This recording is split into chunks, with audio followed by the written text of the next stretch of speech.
नमस्कार, मैं हूँ मनविंदर। आप सभी राष्ट्रवादियों का एमबीएन नेटवर्क में एक बार फिर से बहुत-बहुत स्वागत है और साथ वाली विंडो में आप देख रहे हैं मेरे साथ जुड़ चुके हैं आदित्य सत्संगी जी। आदित्य जी बहुत-बहुत स्वागत है, नमस्कार। नमस्कार आपको और आपके दर्शकों को वापस बुलाने के लिए बहुत-बहुत धन्यवाद। यस। आदित्य जी से हम समझते हैं कि एक तो अमेरिकी राष्ट्रपति डोनाल्ड ट्रंप ने हॉर्मुज़ स्ट्रेट को अमेरिका का हिस्सा बताते हुए सोशल मीडिया पे एक मैप पोस्ट किया है। दूसरे कुछ $200 मिलियन भेजे हैं कन्वर्जन के लिए, किसे कहाँ ये समझेंगे। और देखिए कई और भी अपडेट्स हैं, कई सारी बातें हैं जो मैं अभी डिस्क्लोज नहीं करूंगी। तो आदित्य जी, ट्रंप को क्या हो गया है? हॉर्मुज़ स्टेट को अमेरिका का हिस्सा बताते हुए उन्होंने मैप एक पोस्ट किया है, मैं दिखा भी देती हूँ आपको। जी। नहीं, ऐसे चिढ़ाने के लिए लिखा है। वो इज लाइक टू टीज। बच्चे की जैसे एक्ट करते हैं ना कभी-कभी। उनकी टीम भी हम्म वैसी है, बच्चों जैसी। हम्म तो हॉर्मुज़ स्ट्रेट तो अभी ट्रंप अपना ही देश मैनेज कर लें, हॉर्मुज़ स्ट्रेट अलग से मैनेज करेंगे। I don't hmm think so. वो ये चिढ़ाने के लिए है। और ट्रंप का ये वे ऑफ वर्किंग है, कोई भी काम करने से पहले हिंट दे देते हैं आपको। जी। मतलब यहाँ से भागने वाले हैं। इसका रिवर्स पढ़िए, भागने वाले हैं। अगर भारत की तारीफ कर रहे हैं इलेक्शन कमीशन वाले पे, तो मतलब भारत के इलेक्शन कमीशन में आक्रमण करने वाले हैं, है ना। अगर मोदी जी को बोलते हैं फ्रेंड, तो मतलब वो भारत के मोदी जी के लिए दुश्मनी निकालने वाले हैं। तो भारतीय पॉलिटिशियंस को मैं क्या समझा सकता हूँ, मैं तो कुछ बहुत छोटा सा व्यक्ति हूँ, बट मैं आपको पुस्तकों के माध्यम से बता सकता हूँ। शुक्र नीति बोलती है कि कभी भी दुश्मन को पता लगने लगो क्या करना चाहते हो। और ट्रम्प जिस तरह कम्युनिकेट करते हैं, सबको पता लग जाता है क्या करने वाले हैं। क्योंकि सबसे बड़ा सीक्रेट होता है साइलेंस, जो भगवद गीता में भगवान कृष्ण बताते हैं कि मौन जो है सबसे बड़ा सीक्रेट होता है। सभी रहस्यों में सबसे रहस्यमय होता है मौन, गुह्य। तो तो ये ट्रम्प बोल रहे हैं कि भाई मैं हॉर्मुज़ छोड़ने वाला हूं, जिसको संभालना है संभाल लो, ये बोल रहे हैं। तो कौन संभालेगा उसको? क्योंकि उधर से तो एक जवाब भी आ गया है। देखिए, ये लड़ाई बढ़ने वाली है, बहुत बुरी तरीके से बढ़ने वाली है। और ये लड़ाई जो है फूड शॉर्टेज पे जाएगी। इसलिए आप देख रहे हैं कि भारतीय गवर्नमेंट फर्टिलाइजर्स को बुरी तरीके से खरीद रही है। मैंने आपके शो पे पहले ही बता चुका हूं कि नेक्स्ट लड़ाई फूड की है, उसके बाद पानी की है। एक पानी की लड़ाई है, फिर ये पहली फूड की लड़ाई है, और जिसको बिल गेट्स आगे करके गए हैं। तो भारत को बड़ा सजग रहना चाहिए इस समय। देखिए, भारत ने मेटा को सस्ते में छोड़ दिया, कहीं भी सख्त हम्म डिसीजन नहीं लिए। अभी पूरी दुनिया, पूरे 29 American states are suing Meta. 29, 50 states में से 29 सू कर रहे हैं, कोर्ट केस डाल रहे हैं, और वो चार्ज कर रहे हैं $35 billion inside America. Same, exactly same जो मेटा ने किया था भारत में, और कर रहा भा, है। भारत भारत क्यों छोड़ रहा है फिर, आप क्या सोचते हैं? मुझे तो ये तो विजिलेंस डिपार्टमेंट का काम है, मैं तो हिंट दे सकता हूँ बस। भारतीय सरकार को देखना पड़ेगा। I am not a investigative journalist. तो जो भी विजय जी, अगर आपका शो सुन रहे हो तो कर दें कुछ, कि कौन से ऑफिसर ने घूस खाई या कौन सा ऑफिसर इनके साथ मिला हुआ है। Some problem is there. सस्ते में छोड़ दिया ऐसे ही, या मिनिस्टर घुसे हुए हैं, तो विजिलेंस डिपार्टमेंट मस्ट वर्क। और हम स्टेट हॉर्मोज की बात कर रहे थे, तो ट्रम्प की पोस्ट के बाद ईरान के उप विदेश मंत्री काजेम गरीबाबादी ने कहा है कि हॉर्मोज स्टेट को अमेरिका का हिस्सा बताना एक बहुत बड़ी गलतफहमी है, जैसा कि आप भी कह रहे हैं। जी। पॉसिबिलिटी नहीं है अमेरिका को डिफेंड करना। अमेरिका गल्फ ऑफ मैक्सिको को गल्फ ऑफ अमेरिका नेम नहीं कर पाया, तो वो हॉर्मुज स्ट्रेट नेम कर देगा। हॉर्मुज स्ट्रेट में शिप पे तो घुसा के दिखाओ एक बीच में। आप तो भाग रहे हो ना हॉर्मुज स्ट्रेट से, कहां पहुंच रहे हो? डियो गार्सिया में, 4000 किलोमीटर दूर, ईरान की मिसाइल से दूर, रीच पे दूर। क्या पता ईरान के पास वैसी मिसाइल्स आ चुकी हो जो इतना दूर मारेगी। सो द पॉइंट इज कि अभी काफी अनसर्टेन सिचुएशन है।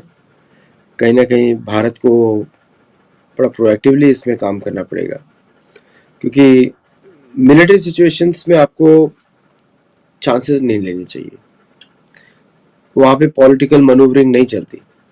आप सोचिए, अगर एग्जांपल देता हूं, किसी देश पे दुश्मन देश जाके अगर मिलिट्री आक्रमण कर दे तो उस देश के अंदर जितने भी लोग हैं सब गुलाम हो जाएंगे, क्योंकि वो गवर्नमेंट आप बना नहीं सकते, चला नहीं सकते। सेम चीज है प्रॉब्लम, ये प्रॉब्लम वही सेम है, और मुझे नहीं लगता कि भारत को इसको लाइटली लेना चाहिए जी। तो मैं इसमें ये बताना चाहता हूँ कि ट्रम्प जो हॉर्मुज़ स्ट्रेट में जो करना चाहते हैं तो वो प्रैक्टिकली इम्पॉसिबल है from military point of view. और अब वो बोल रहे हैं मैं ओमान को भी बॉम्ब कर दूंगा। ओमान में भारतीय नेवी खड़ी हुई है, तो अब भारतीय नेवी को डायरेक्ट खतरा है, क्योंकि ओमान में भारतीय नेवल बेस है जिसपे एक बार भी ईरान की फोर्सेस ने अटैक नहीं किया है। जैसे उन्होंने 5th फ्लीट पे अटैक कर सकते हैं, वहां पे तो बहुत ही पास में कर सकते हैं, लेकिन नहीं किया अभी तक। सो भारतीय नेवी को भी बहुत खतरा है वहां पे, तो भारतीय navy must be already taking all the precautions. तो भारतीय नेवल शिप पे अटैक होगा, it will be attack on India. तो एक एक शिप $2-2 बिलियन का होता है, सस्ता नहीं होता है। 10,000 करोड़ 8,000 करोड़ का होता है एक एक शिप। तो भारत का अगर आप लगा लें तो अगर 100 शिप भी हो गए तो $200-300 बिलियन के तो शिप्स ही हैं। तो ये भारत के लिए भी बहुत खतरा है ओमान का। लेकिन आदित्य जी, मैं समझती हूँ कि भारत ने इसको समझ लिया है। आपको याद होगा हमने लास्ट टाइम बात की थी कि इधर कुछ बजट बढ़ाया गया है ना। नहीं, भारत तो प्रोएक्टिव काम कर रहा है, बहुत प्रोएक्टिव काम कर रहा है। जैसे कि अभी कुछ प्रोजेक्ट्स तो बोल भी नहीं सकते हैं इस समय क्योंकि आउट नहीं है, but Bharat is working very proactively. और Oman is very well defended, भारतीय ships are very well defended, problem नहीं है। और इजराइल ईरान को भी मालूम है, अमेरिका को भी मालूम है कि युद्ध की बात आएगी तो फिर शिप डुबोने शुरू कर देंगे हम लोग भी। जैसे जापानीज शिप का ग्रेवयार्ड बनना था, वैसे यहाँ पे बन जाएगा दूसरे शिप्स का ग्रेवयार्ड। तो I don't think so that is a problem. Problem कुछ और है कि लड़ाई में घुसे क्यों हम अपना घुसे, आप पीट लो एक दूसरे को, हमें क्या फर्क पड़ता है, देखेंगे हमारी तरफ आओगे तो हम अटैक करेंगे। तो वो ऑफेंसिव, जो लीडरशिप को ऑफेंसिव माइंडसेट में रहना पड़ेगा, कि अमेरिका का दोस्त नहीं है भारत का, वो तो क्लियर है। और ये $1 कहाँ भेजे गए हैं, कहाँ कन्वर्जन के लिए, किसे, क्या मामला है ये? देखिए, ये जो पूरा जो इंसिडेंट है ये है $2 बिलियन जो फंडिंग की गई है वो की गई है हेल्थ सर्विसेज के लिए, through faith and community based hospitals and clinics in more than 20 countries. अब इंपॉर्टेंट चीज है फेथ बेस्ड, मतलब कन्वर्जन। हॉस्पिटल तो अपने खर्चे पे चलना चाहिए, जी। तो वाई नीड गवर्नमेंट मनी। तो ये गए हैं सारे America first global health strategy, conversion अब करेंगे हेल्थ के थ्रू। हॉस्पिटल्स खोलेंगे और फिर उसके बाद उसके अंदर कन्वर्जन एक्टिविटीज होंगी। 2500 हॉस्पिटल्स इन 17 कंट्रीज, और ये दिए गए हैं 3 कंपनीज को। वर्ल्ड विजन, आपको मालूम है बिली ग्राहम भारत में वर्ल्ड विजन। कंपैशन इंटरनेशनल, वो भी आपको मालूम है बहुत सारी चर्चेस चलाता है भारत में। समैरिटन पर्स, वो भी फंड करते हैं भारत में conversion in north east. Okay, तो ये $2 बिलियन दिए गए जिनका डायरेक्ट लिंक भारत की तरफ आता है। कुछ इसमें कैथोलिक ऑर्गेनाइजेशन है और कुछ इसमें, विच आई एम वेरी सरप्राइज कि कैथोलिक्स को कैसे दे रहे पैसा। ये कैथोलिक्स तो एंटी यूएसए है, इनको कैसे पैसा दे रहे? लिबरल्स बोलते हैं, डेमोक्रेट्स बोलते हैं, ये वही है। तो कैथोलिक्स के विरुद्ध तो लड़ाई जीती है, तो कैसे कैथोलिक्स कैसे पैसे दे रहे? तो आई एम रियली शॉक्ड। वैसे बाकी देखते हैं लेकिन कि आपको पता होगा कि क्यों दिए हैं, ये तो आपको पता है। वो तो ये मैं क्लियरली समझना चाहती हूँ। वो तो लिखा ही हुआ है, उन्होंने इसलिए दिए हैं हायर एजुकेशन। अब चर्च में हायर एजुकेशन कौन सी होती है? चर्च की एजुकेशन तो लोअर एजुकेशन होती है, डॉगमेटिक एजुकेशन होती है ना? तो लोअर एजुकेशन या हायर एजुकेशन लिखा हुआ है। Health based programmes faith in action, faith in action. अभी टेरेसा का सबको मालूम है फेथ इन एक्शन क्या होता था। बच्चों को गरीब रखो, पैसा किधर गया? वो बाकी कन्वर्जन एक्टिविटीज में चला गया। हर जगह चर्च प्लांट्स करते रहो, दैट इज द वन।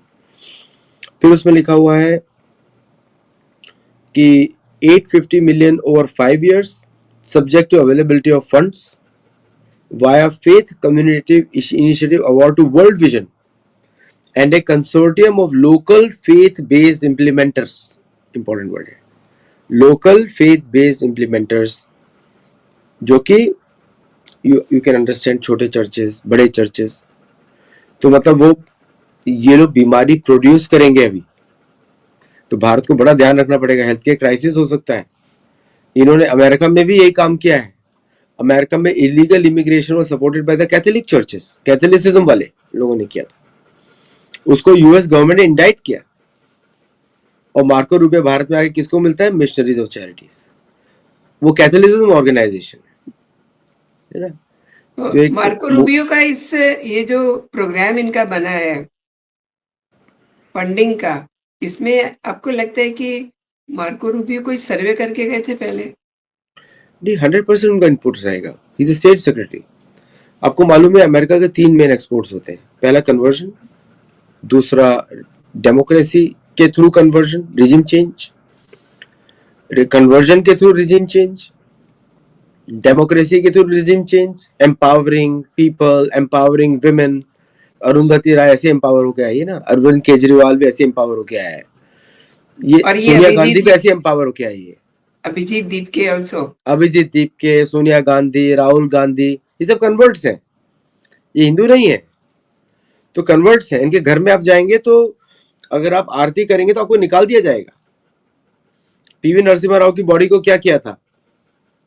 उसका कपाल भी नहीं फोड़ा था डेड बॉडी में, ओके, क्योंकि वो हिंदू है, हिंदू रहे। उन्होंने बाबरी मस्जिद गिरवाई, बाय द वे उन्होंने गिरवाई। सो तो उसको क्या, उनको लास्ट राइट्स भी नहीं होने दिया उसने। So that's what they are working on. और आदित्य जी, रिसेंट जो इंसिडेंट हुआ है वंदे मातरम को लेकर के, जिस जगह पर इशारा किया जाता है, जैसा कि वीडियो बता रहा है, उस जगह से शुरू होता है देवी की उपासना का गायन, मंदिरों की बात होती है, वहां जाकर के इशारा कर दिया जाता है। इसे किस तरीके से लेते हैं? क्या ये सब चीजें आपस में कनेक्ट होती हुई दिखाई दे रही हैं आपको? बिल्कुल बिल्कुल। देखिए, कैथोलिसिज्म और इस्लामिज्म, कैथोलिसिज्म इस्लामिज्म को प्रमोट करता है, उसको प्रोटेक्ट करता है। कैथोलिसिज्म का ही आर्म होता है कम्युनिज्म। ये जितने भी नक्सलवादी जो हम लोग बोलते हैं, ये कैथोलिसिज्म का पार्ट है। भारतीय सरकार को रिलीजियस इतिहास देखना चाहिए, नहीं तो मेरी बुक पढ़ लें, गोल्ड ग्लोरी एंड गॉड। ये रिलेटेड है सब कुछ। ये रिलेटेड इसलिए है क्योंकि कैथोलिसिज्म से ही इस्लामिज्म को प्रमोट किया जाता है।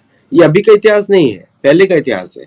तो अगर पोप के दिल में पैलेस्टीन के लिए बहुत प्रेम आ रहा है, बहुत ज्यादा, तो आप समझिए ये पुराना रिश्ता है। उसके थ्रू वो क्या करना चाहता है कि मुसलमानों को अपने कंट्रोल में रखना चाहता है, क्योंकि ये लोग तो क्या बोलते हैं ना, बिन पेंदी का लोटा है, कहीं भी निकल जाएंगे जहां पैसा दिखेगा। इनका कोई डायरेक्शन नहीं होता, इनका स्ट्रेटेजिक विजन कुछ नहीं होता अदर देन मारकाट। इनको यूज किया जाता है। कोई भी आप 57 इस्लामिक कंट्रीज देख लीजिए, एक भी इंडिपेंडेंट नहीं है। सारे आइदर यूरोप को बिके हुए हैं या अमेरिका को बिके हुए हैं। आपस में एक दूसरे को इनको कमरे बंद कर दिया जाए तो एक भी बाहर आने वाला नहीं है, समझे आप? तो लेकिन इनको पाला जाता है उसके थ्रू, आइदर वेटिकन पालता है या फिर चर्च ऑफ इंग्लैंड पालता है। आपने देखा ही होगा, किंग ऑफ इंग्लैंड इफ्तार पार्टी में भोजन खिला रहे हैं इनको बुला के, देखा आपने से पिक्चर्स देखिए। वेटिकन इनके पैर धो रहे हैं, पोप पैर धो रहे हैं। सोनिया गांधी भी ये करेगी, पैर धोएगी, ये करेगी, उसका काम यही है। And that's how they control them for to be. उसके देते कुछ नहीं है, मारते उनको, दिया कुछ नहीं जाता उनको, बस जवान दी जाती है, मीठी जवान दी जाती है। जितना काम मोदी गवर्नमेंट ने मुसलमानों के लिए किया उतना किसी भी कांग्रेस सरकार ने नहीं किया आज तक। That is there, that is a fact. किसी भी कांग्रेस गवर्नमेंट ने इनके लिए कुछ नहीं किया। उनको सिर्फ गरीब रखा, इनको कंट्रोल में रखा, राइट्स के लिए यूज किया, बस कुछ दिया नहीं। अब मोदी जी की गलती, इनके लिए सही में कुछ काम कर दिया। तो अब और ये जो मिस्टर गौर बैठे हुए हैं, जो जगह-जगह जहाँ भी इनका मन होता है उठ के चल देते हैं। कभी किसी सीएम से मिल रहे हैं, कभी किसी सीएम के पास जा रहे हैं, बुके लेकर के, गिफ्ट लेकर के। ये किस चीज़ का सर्वे कर रहे हैं? देखिए, इनकी परमिशन भारतीय सरकार देती है। भारतीय सरकार, आपको मालूम ही है, सबसे ज्यादा फंड करती है क्रिश्चियन कन्वर्जन को, हिंदू कन्वर्जन टू क्रिश्चियनिटी। सरकार इंसेंटिव देती है उसके लिए। तो भारतीय सरकार has all the power to stop it.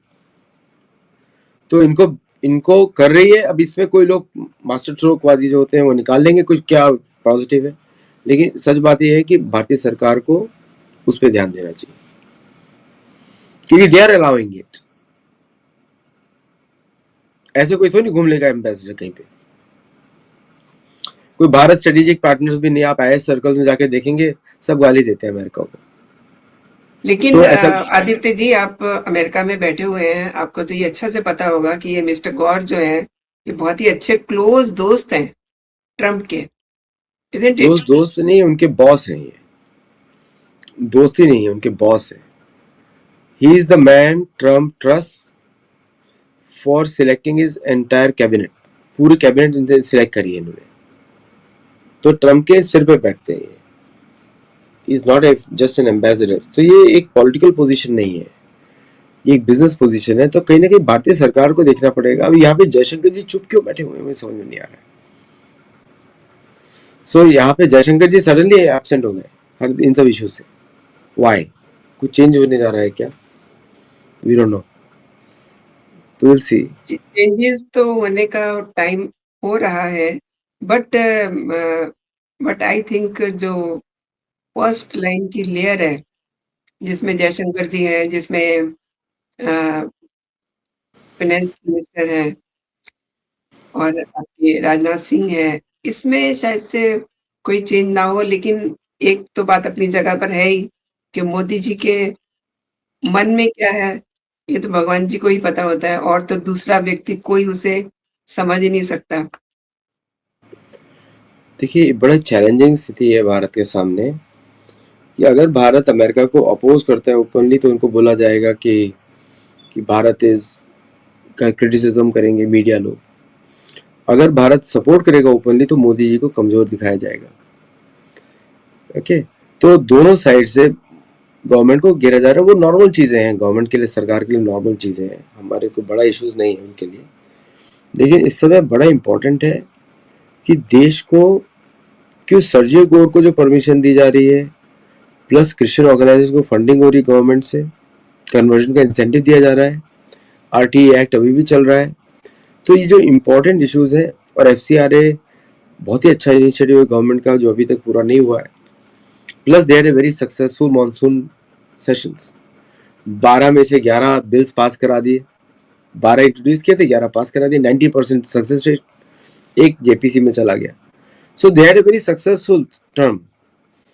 लेकिन अब देखना है कि, क्योंकि ये आप सोचिए कि ये ऐसा है कि डेली बदलता रहेगा, क्योंकि इससे सब लोग इन्वॉल्व है।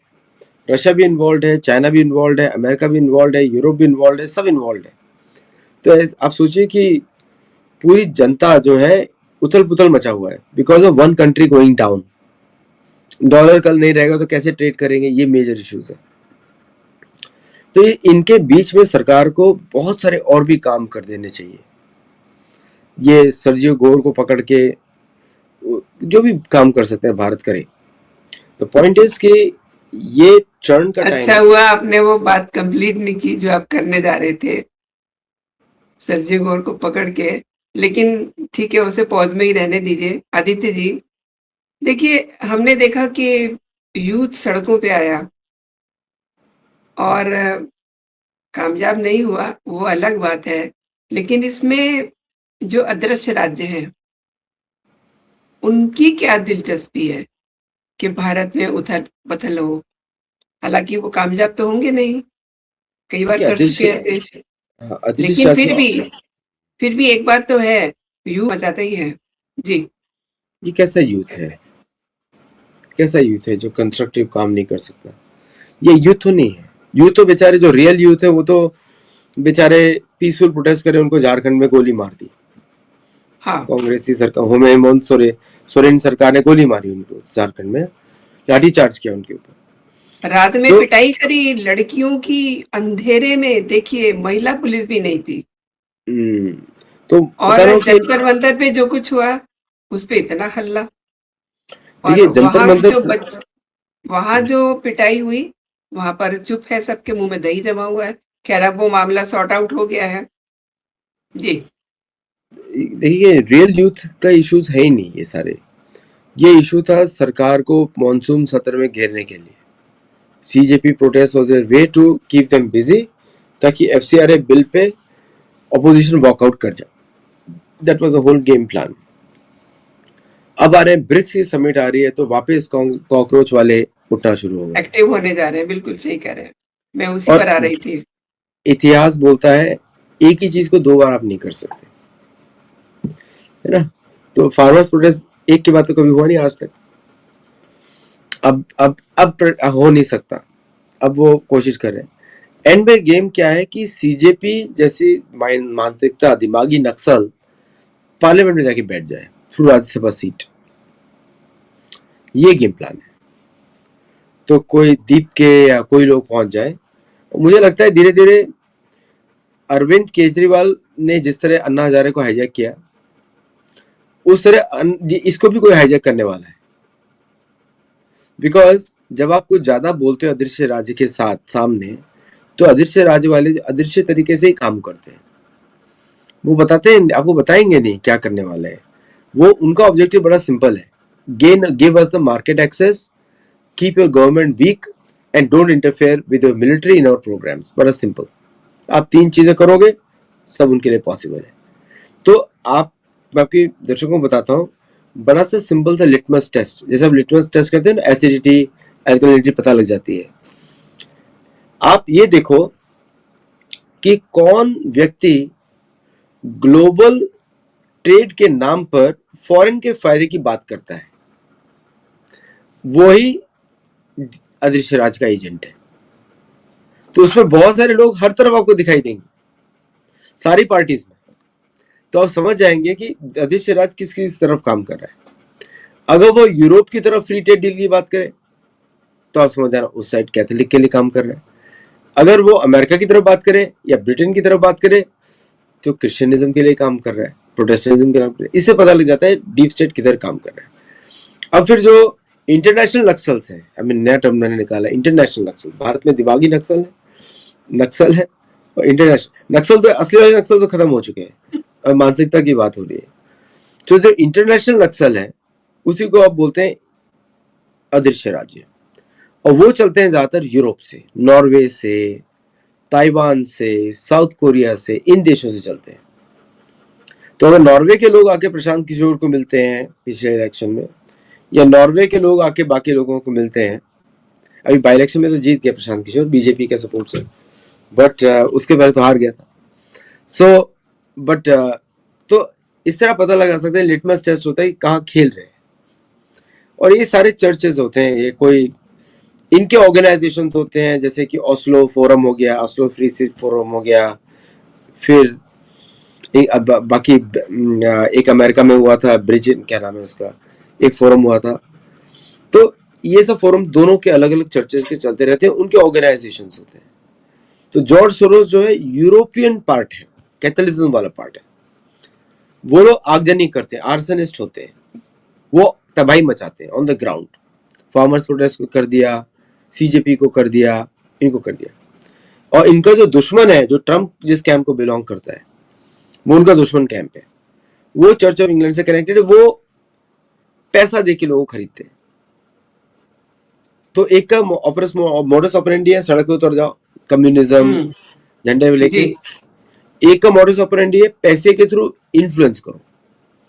तो दो अलग अलग तरीके से अध्यक्ष राज काम करते हैं। ऑर्गेनाइजेशन चाहे कितने ही बना ले, काउंसिल ऑफ 300, काउंसिल ऑफ 400, और city of London versus city of DC, ये कुछ भी, ये सब थ्योरेटिकल बातें हैं। आपको बस देखना आउटकम, क्योंकि ये लोग हर जगह से काम कर रहे हैं। यू वोंट बिलीव कि जब रिजीम चेंजिंग ऑपरेशन इन्होंने किया था जर्मनी में, तब इन्होंने बिस्किट कंपनी के थ्रू काम किया था। बिस्किट कंपनी में टेस्ट नहीं है, ये था कैंपेन। टेस्ट का क्या हुआ? मीन्स द गवर्नमेंट मिलावट कर रही है, ऐसे कैंपेन किया था। So these are the kind of local, ये लोकल इश्यूज पे काम करते हैं। So this how you know कि कौन सा किस साइड में। तो भारत में आप समझ लीजिए अब कौन किसके लिए है।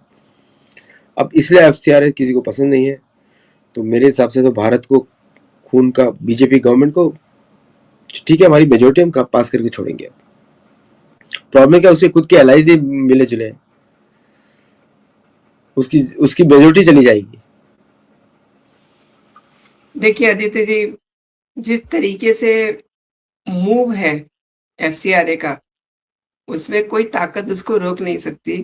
प्लस अमित शाह जी ने ठान लिया, तो डू यू थिंक कि वो बिल जो है रुकेगा कहीं? अब ये बहुत सारे तमाशे हो गए, करके देख लिया, लेकिन सबका इलाज हो गया। और जो हम बात कर रहे थे कॉकरोचों की, ये तो अब देखिए इनको सुप्रीम कोर्ट से भी बहुत अच्छा जवाब मिल गया है। आपने मेरे लिए समय निकाला मैं आदित्य जी, पॉइंट और ऐड मेरे करूंगा। देखिए श्योर। अमित शाह जी ने बड़े बड़े काम किए हैं, आर्टिकल 370, आप देखिए क्या क्या बड़े काम किए हैं। अगर वो इस मामले में थोड़ा स्लो हुए हैं, कोई रीजन होगा, तो बिल्कुल सीधा सही बात। कंक्लूजन पे कोई जंप नहीं करना चाहिए, because that man has done selflessly lot of work. Very true. Aditya ji, आपने मेरे लिए समय निकाला और मेरे दर्शकों को महत्वपूर्ण विषय पे जानकारी दी आपने। बहुत बहुत धन्यवाद आपका। जय हिंद, जय भारत, वंदे मातरम। वंदे मातरम।